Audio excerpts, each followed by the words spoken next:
Bismillahirrahmanirrahim.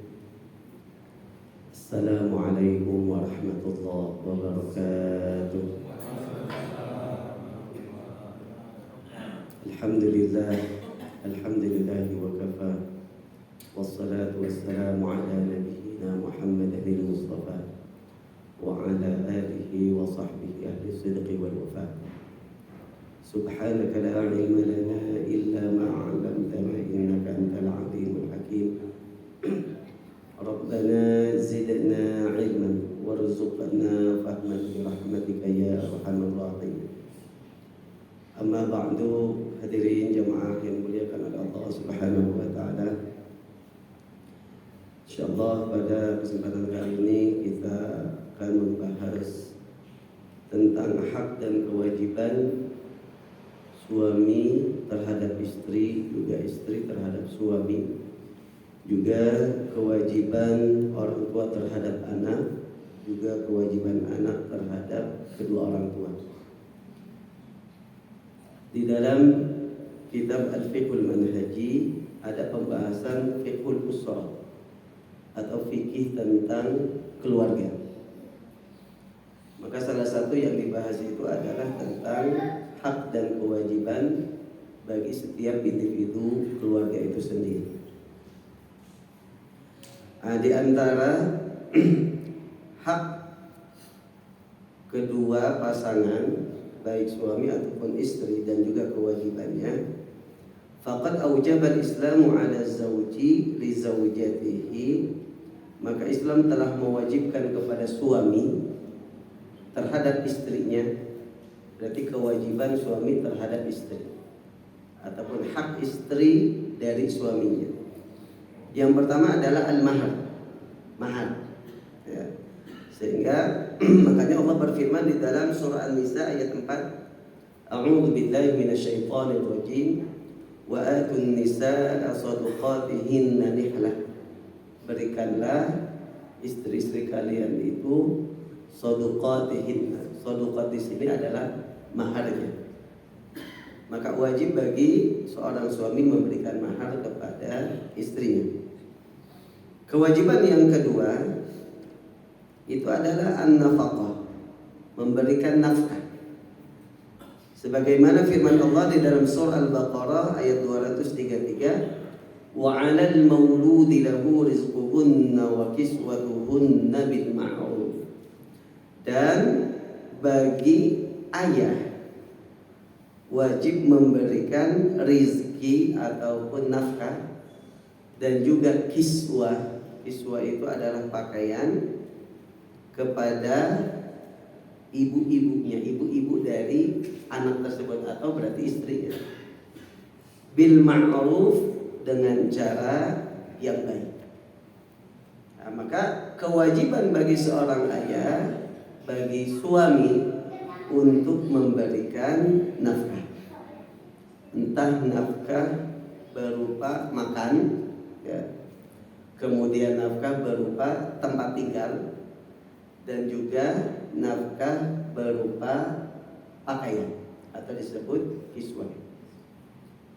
Begitupun sabda Rasulullah sallallahu alaihi wasallam riwayat Imam Muslim, walahunna 'alaikum rizquhunna wa kiswatuhunna bil ma'ruf. Dan hak bagi istri dan kewajiban bagi kalian wahai para suami, kata Rasul, rizquhunna, memberikannya rezeki, memberikannya nafkah, wa kiswatuhunna bil ma'ruf, dan memberikan kiswah pakaian dengan cara yang baik. Ya, maka kewajiban yang kedua bagi seorang suami terhadap istrinya adalah memberikan nafkah. Kemudian yang ketiga, al-mu'asyarah bil ma'ruf, memperlakukan istri dengan cara yang baik. Sebagaimana firman Allah dalam surah An-Nisa ayat 19, wa'ashiruhunna bil ma'ruf, dan lakukan atau pergaulilah istri-istri kalian dengan cara yang ma'ruf. Jadi jangan sampai kita tidak memperlakukan istri dengan cara yang baik. Karena memang ya watak laki-laki, ya, watak laki-laki itu agak keras, ya. Watak istri agak lembut. Dan kadang, ya, watak perempuan itu ya sedikit-sedikit nangis. Kadang juga perempuan itu banyak yang cepat marah, ya. Jadi kegagahan laki-laki itu kadang tunduk di hadapan istri. Pernah suatu ketika ada salah seorang sahabat yang ingin mengadukan tentang istrinya kepada Umar bin Khattab. Ya, waktu itu Umar bin Khattab yang menjadi khalifah. Umar bin Khattab ini termasuk terkenal orang yang paling gagah dan ditakuti, Pak. Ya, bahkan saking pemberaninya dia berani nantang orang-orang pembesar kafir Quraisy yang sedang nongkrong di sekitar Ka'bah. Ketika Umar masuk Islam, wah, Islam tambah kuat. Sampai dia nantang, siapa yang ingin istrinya menjadi janda dan siapa yang ingin anaknya jadi yatim, temui saya di belakang ini. Saking berani ya, Pak. Ya, Umar bin Khattab. Tapi waktu itu salah seorang sahabat ini yang ingin mengadukan perilaku istrinya kepada Umar. Ketika nyampe depan rumah Umar, ternyata dia mendengar Umar sedang dimaki oleh istrinya. Ya. Kemudian dia sedang mengucapkan salam, tapi nggak jadi. Sehingga dicari itu orang tersebut, siapa yang sudah salam tapi pas saya keluar nggak ada. Kemudian ketahuan, oh si Fulan bin Fulan. Ketika ditanya, kenapa engkau mengucapkan salam tapi nggak jadi? Wahai Umar, perkaraku sudah selesai. Ya, sekelas Umar bin Khattab saja, ya itu dimaki oleh istrinya. Tapi memang Islam pun mewajibkan seorang laki-laki, seorang suami, ya harus bermuasyarah dengan istrinya dengan cara yang ma'ruf. Ya. Nah, memang seperti itulah ya watak perempuan. Makanya perempuan itu unik. Ya. Hadirin jamaah yang dimuliakan oleh Allah Subhanahu wa taala. Kemudian kama aujabal Islamu 'ala zaujati li zawjiha. Nah, sekarang kewajiban istri terhadap suaminya. Yang pertama adalah at-ta'atu fi ghairi ma'siyah. Taat wajib ya seorang istri taat kepada suaminya, yang penting bukan untuk kemaksiatan. Ya. Karena ada ungkapan yang mengatakan la ta'ata li makhluqin fi ma'siyati rabb.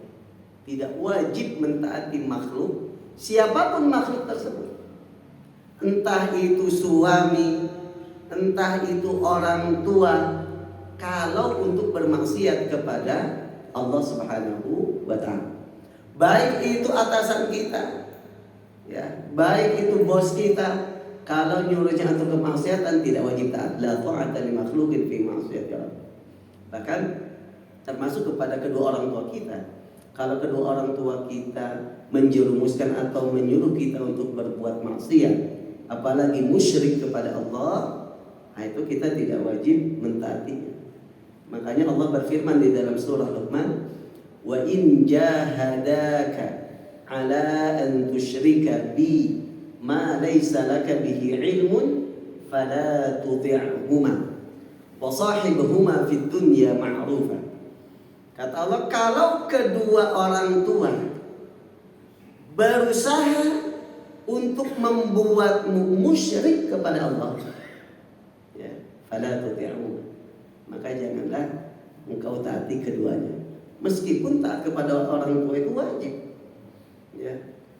Allah pun memerintahkan kepada kita untuk wabil walidaini ihsana, untuk berbuat baik kepada kedua orang tua. Tapi ketika memang perintahnya itu untuk kemaksiatan, apalagi untuk kemusyrikan, fala tuti'huma, janganlah kalian ya mentaatinya. Janganlah kamu mentaatinya. Tapi Allah memberikan solusi. Ya, wasahibuhuma fid dunya ma'rufa. Tapi ya pergaulilah, ya bermuamalahlah dengan keduanya, dengan kedua orang tua kita di dunia ini dengan cara yang ma'ruf. Ya, misalkan ada seorang muslim, orang tuanya non muslim, ya tetap harus berbuat baik kepada kedua orang tuanya. Tapi ketika kedua orang tuanya memerintahkan untuk bermaksiat kepada Allah, maka tidak wajib untuk, bahkan bukan tidak wajib, haram untuk ditaati. Hadirin jamaah yang dimuliakan oleh Allah Subhanahu wa taala, maka seorang istri wajib mentaati suaminya selama perintahnya itu tidak bertentangan dengan syariat. Selama perintah suaminya itu tidak mengandung unsur kemaksiatan. Ya. Nah, di dalam Al-Quran surah An-Nisa, Allah Subhanahu wa taala berfirman, surah An-Nisa ayat 34, Ar-rijalu qawwamuna 'alan nisa. Yang dimaksud dengan qawam atau qiwama innama hiya al-qiyada wa haqqut ta'ah. Jadi qawwamuna di sini itu adalah pemimpin. Dan juga wa haqqut ta'ah, dan berhak untuk ditaati. Itu makna qawwamuna 'alan nisa. Jadi laki-laki itu berhak untuk ditaati oleh perempuan, oleh istrinya. Dan laki-laki itu menjadi pemimpin bagi istri. Hadirin jamaah yang dimuliakan oleh Allah Subhanahu wa taala, ya. Sehingga Allah Subhanahu wa taala pun ya mencela wanita ataupun istri yang nusyuz. Yang nusyuz terhadap suami. Nusyuz itu ya membangkang, kemudian berbuat sesuatu yang tidak baik terhadap suaminya, ya, maka itu disebut nusyuz, dan itu haram bagi seorang istri berbuat nusyuz kepada suaminya. Kemudian kewajiban yang kedua bagi seorang istri terhadap suami, alla tudkhila baitahu ahadan bighairi idnihi wa ridha. Tidak boleh seorang istri memasukkan siapapun ke rumahnya tanpa izin suami dan tanpa ridho suami. Ya. Nah, maka seorang istri wajib menjaga kehormatan suami, menjaga kehormatan rumah tangganya, termasuk menjaga kehormatan rumahnya. Sehingga seorang istri tidak boleh memasukkan siapapun ke rumahnya kecuali suaminya ridho dan mengizinkan. Makanya ketika ada yang mau datang tamu, suaminya tidak ada di rumah, tanya dulu, izin dulu kepada suaminya. Kecuali kalau misalkan suami itu sudah diketahui, oh kalau yang datang itu ibu istrinya, berarti mertua suaminya. Kalau yang datang itu adalah ayah mertua suaminya, atau yang datang itu adalah mertua dari istrinya, sudah pasti suaminya membolehkan, maka tidak perlu izin, karena sudah ketahuan itu pasti diizinkan. Ya.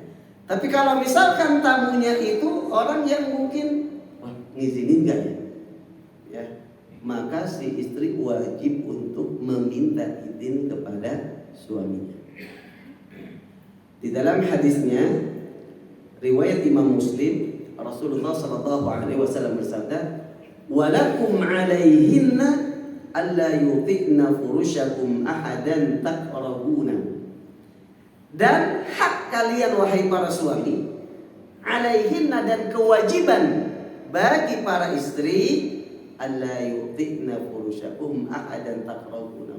Dia tidak boleh menginjakkan siapapun orang yang tidak diridhoi oleh suaminya ke dalam rumahnya.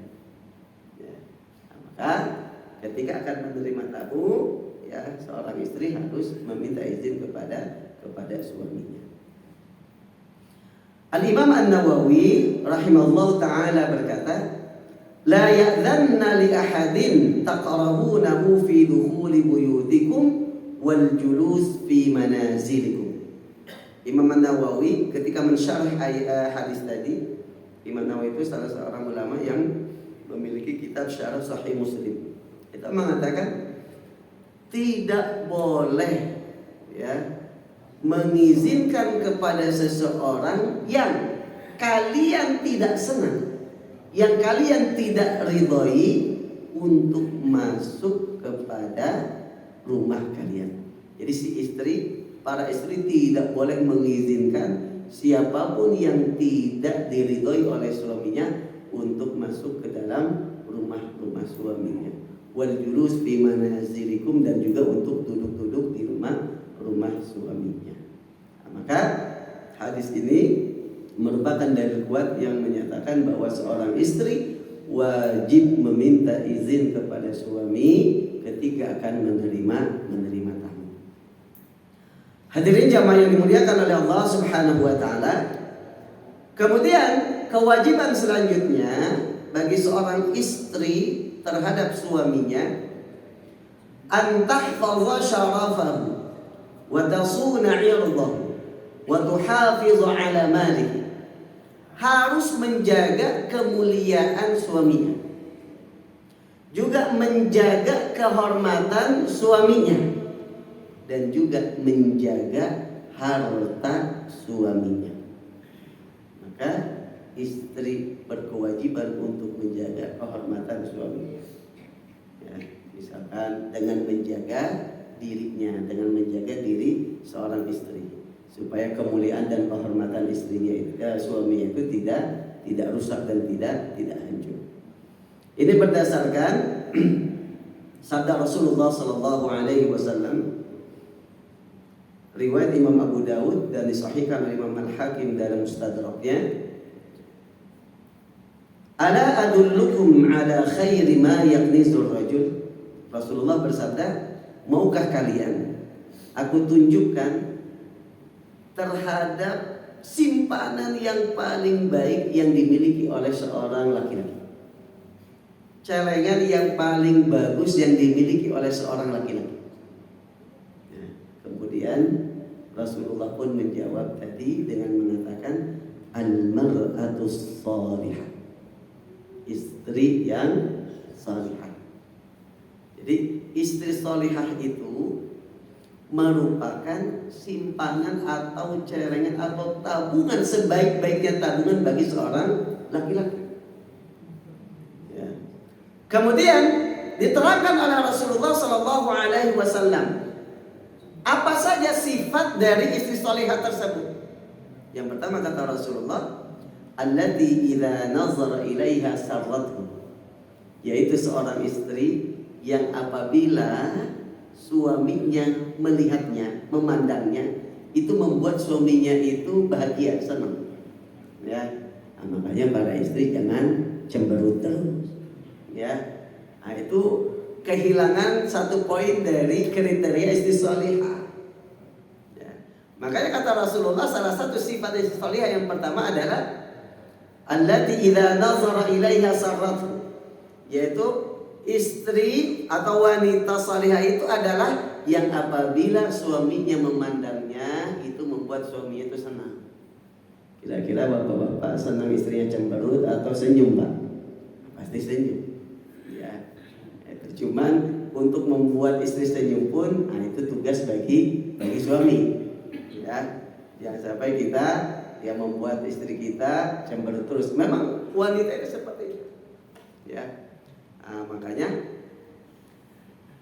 dalam sabda lain, dalam riwayat lain Rasulullah itu mengatakan seorang wanita itu akan masuk surga dengan cara dia mentaati Allah, mentaati Rasulnya, dan mentaati suaminya. Ya. Jadi salah satu sebab seorang wanita masuk surga, ya wanita yang memiliki suami, adalah ketaatan dia terhadap suami. Ya, makanya salah satu sifat istri salihah yang disebutkan oleh Rasulullah di dalam hadis ini adalah yang pertama, ketika suaminya memandangnya, suami itu merasa senang, merasa bahagia. Ya. Yang kedua, sifat yang kedua istri salihah kata Rasulullah, wa idza amaraha ata'atu. Apabila suaminya menyuruhnya, maka dia akan mentaatinya. Ya. Dan perintahnya perintah yang bukan untuk kemaksiatan. Ya, perintah apapun. Ya. Makanya termasuk mohon maaf perintah ketika suami ingin berhubungan suami istri. Maka kalau misalkan ya istrinya itu menolak, itu semalaman akan dikutuk oleh para malaikat. Ya, tapi kita suami pun harus ini Pak, lihat kondisi istri. Masa sih kita rela istri kita semalaman dilaknat oleh malaikat? Artinya kalau misalnya istri kita lagi sakit ya jangan, ya. Atau istri kita memang capek benar-benar, ya kita toleran, gitu ya. Maka yang kedua adalah wa idza amaraha ata'atu.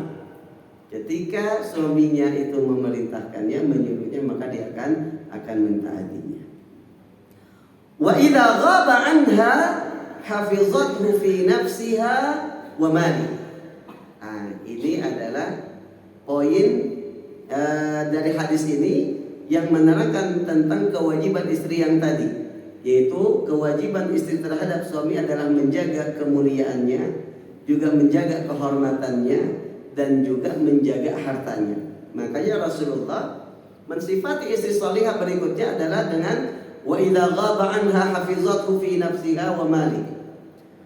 Ketika suaminya itu tidak ada, ya, tidak bersama istrinya, entah suaminya kerja, istrinya di rumah, ataupun misalkan istrinya sedang berada di rumah orang tuanya, sedangkan suaminya tidak berada di sampingnya. Pokoknya tidak ada suaminya. Ketika tidak ada suaminya di sampingnya, hafizathu fi nafsiha wa malihi. Maka si istri akan menjaga kehormatan suaminya dengan cara menjaga dirinya, ya, menjaga dirinya, kehormatan dirinya. Ya, makanya tadi kalau mau menerima tamu, jangan asal menerima tamu, harus izin kepada suami. Ya. Baik hadirin jamaah yang dimuliakan oleh Allah Subhanahu wa taala, juga menjaga harta suaminya. Maka ini 3 sifat yang Rasulullah Sallallahu Alaihi Wasallam sebutkan tentang istri salihah. Yang pertama tadi adalah ketika suaminya memandangnya, maka suaminya itu merasa senang. Ya, yang kedua adalah ketika suaminya memerintahkan kepadanya, maka dia akan mentaatinya. Dan yang ketiga adalah ketika suaminya tidak ada di sisinya, maka dia akan menjaga dirinya, juga akan menjaga harta suaminya. Hadirin jamaah yang dimuliakan oleh Allah Subhanahu wa taala, maka inilah 3 kewajiban seorang istri terhadap suami. Yang pertama tadi adalah at-ta'atu fi ghairi ma'siyah, taat kepada suami, ya, selama itu tidak untuk maksiat. Yang kedua adalah tidak memasukkan siapapun ke rumahnya kecuali dengan izin dan ridha suaminya. Dan yang ketiga, kewajiban istri terhadap suami itu adalah menjaga kemuliaannya, menjaga kehormatannya, dan juga menjaga hartanya. Selanjutnya, faqad aujaba al-islamu 'ala al-aba'i li auladihim. Kewajiban orang tua terhadap anaknya.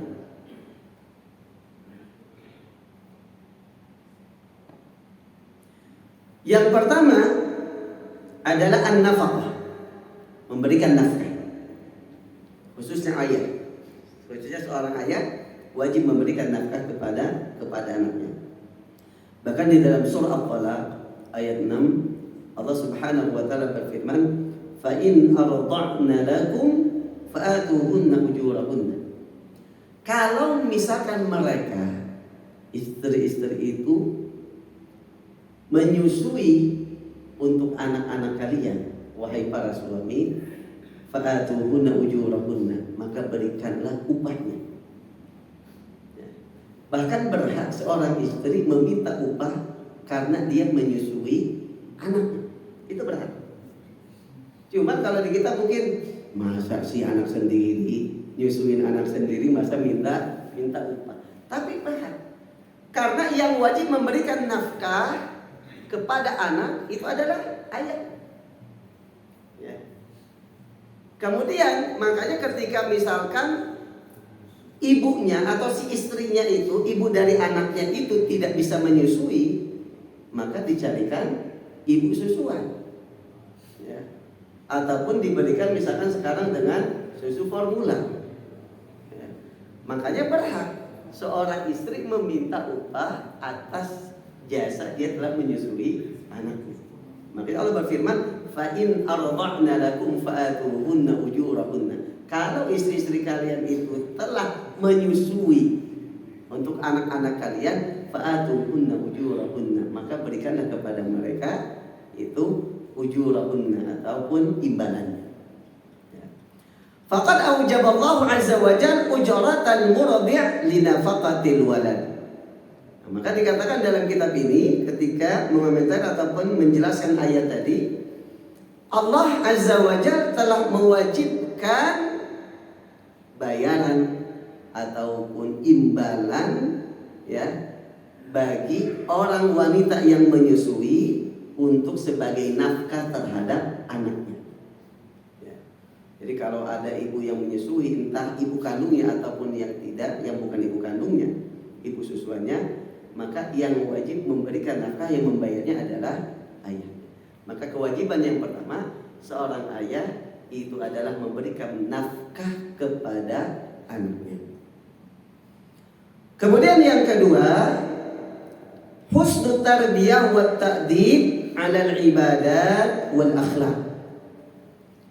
Memberikan pendidikan dan pengajaran dan adab yang baik khususnya untuk masalah ibadah. Ini wajib. Banyak orang tua kadang luput dari hal ini, Pak. Hanya mementingkan nafkah secara fasilitas saja.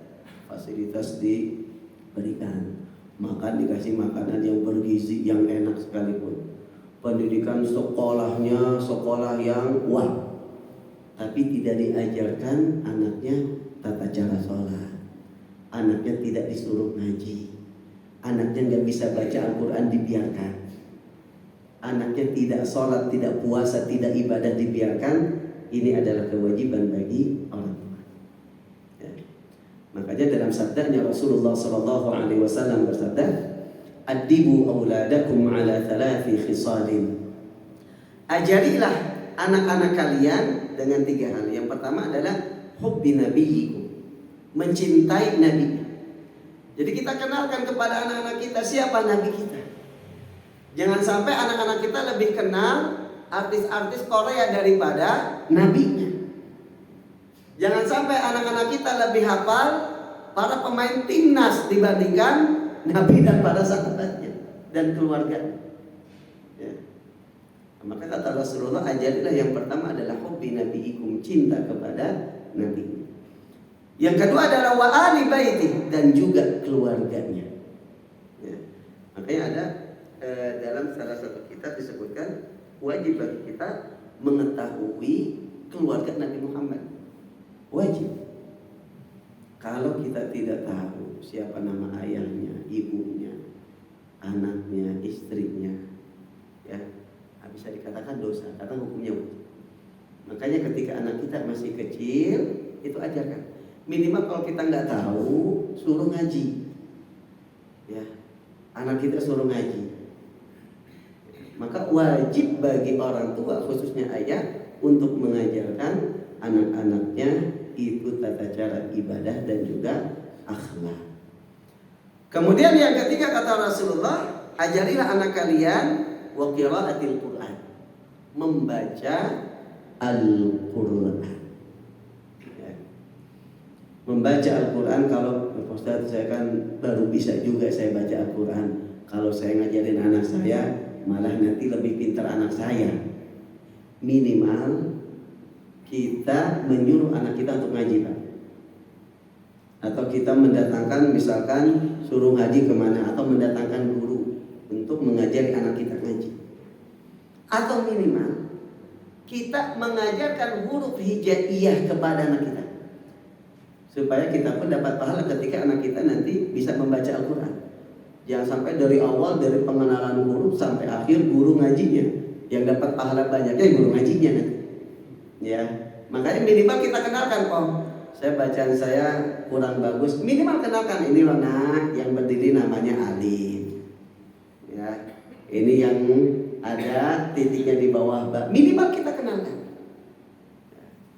Itu yang disebut dengan ilmu yuntafa'u bihi, ilmu yang bermanfaat.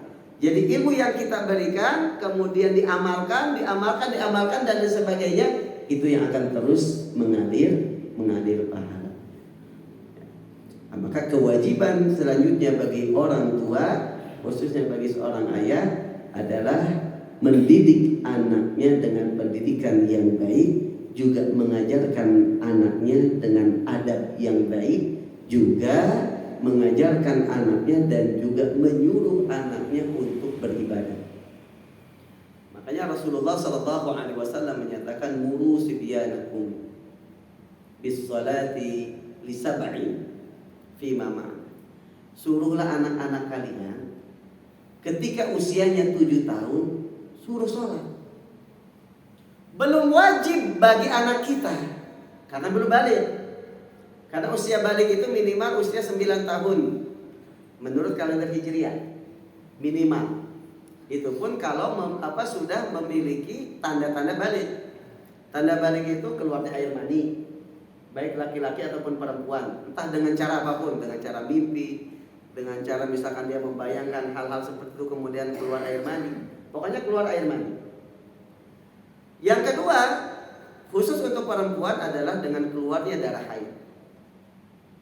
Yang ketiga, ketika keduanya ini baik keluar air mani dan keluar darah haid tidak muncul, tidak dialami oleh seorang anak sampai usia dia 15 tahun menurut kalender Hijriah, maka anak tersebut sudah dianggap balik. Ya. Ada anak sampai usia 15 tahun tidak pernah keluar air mani, perempuan misalkan tidak pernah keluar darah haid. Tapi ketika genap usianya 15 tahun menurut kalender Hijriah, maka dia sudah dianggap balik.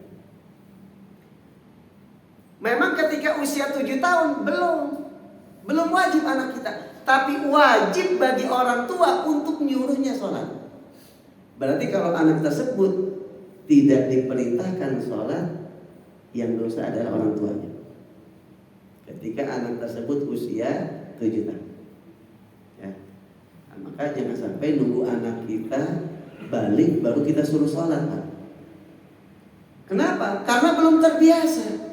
Kalau dia sudah balik, maka segala dosa yang dia perbuat, entah itu karena meninggalkan perintah Allah ataupun karena dia menjalankan apa yang Allah larang, maka sudah ditanggung sendiri. Maka sebelum dia menanggung sendiri, ketika dia belum balik sudah diajarkan supaya terbiasa. Ketika usia 7 tahun kata Rasulullah, suruh sholat, suruh puasa, meskipun belum wajib, belajar dulu. Sehingga ketika dia sudah balik, ya nanti sudah terbiasa.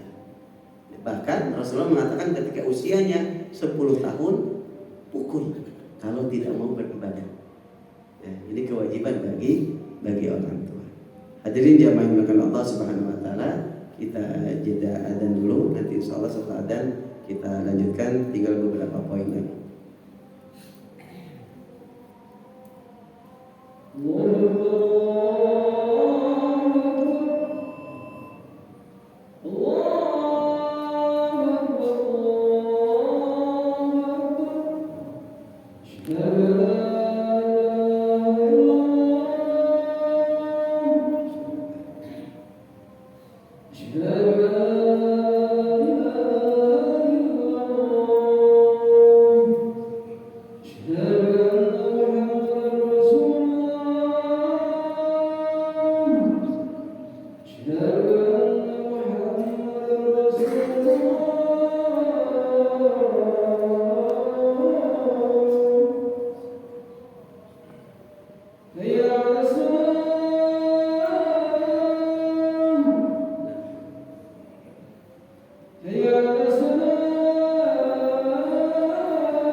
Baik jamaah yang dimuliakan oleh Allah, kita lanjutkan, ada beberapa poin lagi.